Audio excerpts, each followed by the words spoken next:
The greatest of all time படத்துல 3 விஜயை காட்டி வெங்கட் பிரபு சர்ப்ரைஸ் ட்ரீட் கொடுத்திருந்தாரு. கடந்த வாரம் வியாழக்கிழமை, அதாவது செப்டம்பர் 5ஆம் தேதி வெளியாகியிருந்த அந்த படம் முதல் 4 நாட்கள்ல அசுர வேட்டை நடத்தியிருந்தது. ஆனா அதுக்கு பிறகு அப்படியே வசூல் வேகம் குறைஞ்சிருச்சு.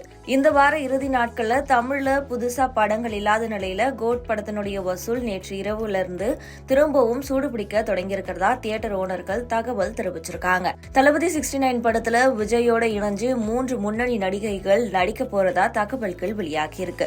நடிகர் விஜய் தமிழக வெற்றி கழகம்ன்ற ஒரு கட்சியை ஆரம்பிச்சிருக்கக்கூடிய நிலையில 2026ஆம் ஆண்டு திமுக அதிமுகவை எதிர்த்து போட்டியிட முடிவு செஞ்சிருக்காரு. கப்பு முக்கியம் பிகில்னு 2026ஆம் ஆண்டு வெற்றி பெற்று முதலமைச்சராகும் முடிவோட அரசியல் களத்துல விஜய் இறங்கியிருக்காரு.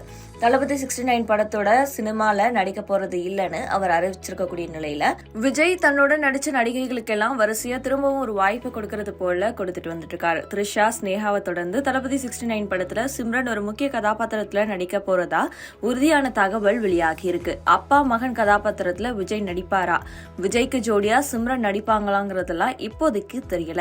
விஜய் கூட தெரி, கத்தி, மெர்சல்னு 3 படங்கள்ல நடிச்ச நடிகை சமந்தா லியோ படத்திலேயே விஜய் கூட இணைஞ்சு நடிக்க வேண்டியது. ஆனா உடல்நல குறைவு காரணமா அவங்க சிகிச்சையில இருந்த நிலையில தான் அந்த படத்துல த்ரிஷாவை லோகேஷ் கனகராஜ் ஒப்பந்தம் செஞ்சாருன்னு தகவல்கள் வெளியாகி இருந்தது. உடல் ஆரோக்கியத்தோட தற்போது திரும்பவும் வந்திருக்கக்கூடிய நடிகை சமந்தா நிச்சயம் தளபதி 69 படத்துல விஜய்க்கு ஜோடியா நடிப்பாங்கன்னே எதிர்பார்க்கப்படுது.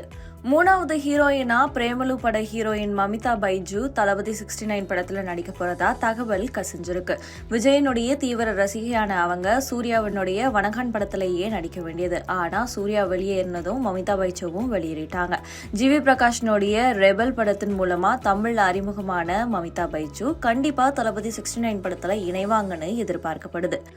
வினோத் இயக்கத்துல வெளியான தீரன் அதிகாரம் 1, விஜயனுடைய மாஸ்டர் உள்ளிட்ட படங்களுக்கு ஒளிப்பதிவு செய்த சத்யன் சூரியன் தான் இந்த படத்துக்கு ஒளிப்பதிவு செய்ய இருக்கிறதாவும் அனிருத் இசையமைக்க போறதாவும் தகவல்கள் வெளியாகி இருக்கு.